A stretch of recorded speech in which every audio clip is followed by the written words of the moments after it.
যমুনা নদীর উপর নির্মিত যমুনা রেল সেতুর আনুষ্ঠানিক উদ্বোধন করা হয়েছে আজ।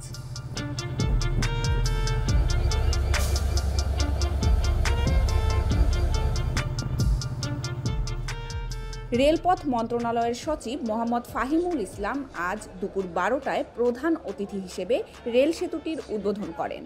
4.8 কিলোমিটার এই ডুয়েল গেজ ডাবল ট্র্যাকের সেতুটি দেশের উত্তর পশ্চিমাঞ্চলকে ঢাকার সাথে রেলপথের মাধ্যমে সংযুক্ত করবে।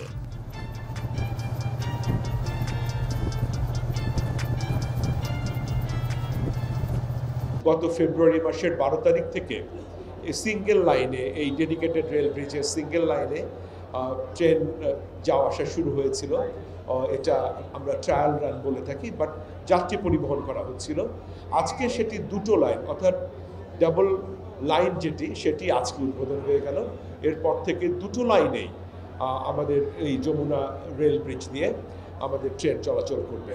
এর জন্য আমাদের দক্ষিণবঙ্গ থেকে উত্তরবঙ্গে, আবার একই অর্থে ঢাকা থেকে উত্তরবঙ্গের আমাদের রেল যোগাযোগের ক্ষেত্রে একটা নতুন দ্বার উন্মোচিত হলো।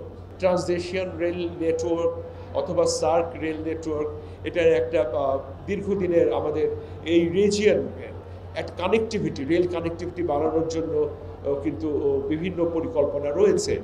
সেটির ক্ষেত্রেও ভবিষ্যতে সেই রেল আঞ্চলিক যে রেল নেটওয়ার্ক সেটি সাফল্যের জন্য কিন্তু আসলে এই রেল ব্রিজটি বিশেষ ভূমিকা রাখবে।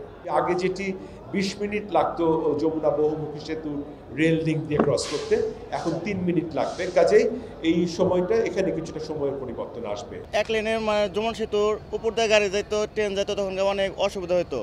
এই নতুন ব্রিজটা হওয়ার কারণে আমাদের প্রচুর পরিমাণে এখন সুবিধা, যেখানে প্রায় 1.5-2 ঘন্টা সেভ পাইতেছি আমরা। উত্তরবঙ্গের মানুষ খুবই খুশি, যা ভাষায় প্রকাশ করা যাবে না। কারণ এই যে ঈদ আসতেছে, ঈদের সময় দেখা যাচ্ছে যে এই ব্রিজ পার হইতে অনেক সময় লাগে। উত্তরবঙ্গের মানুষ এই ব্রিজ পার হইতে এই জ্যামের কারণে অনেক লেট হয়, এতে অনেক কষ্ট হয়। আর এখন এই ট্রেনটা যখন চালু হয়ে যাবে, তখন আমাদের আর এই চলাচলে এত বিঘ্নিত হবে না।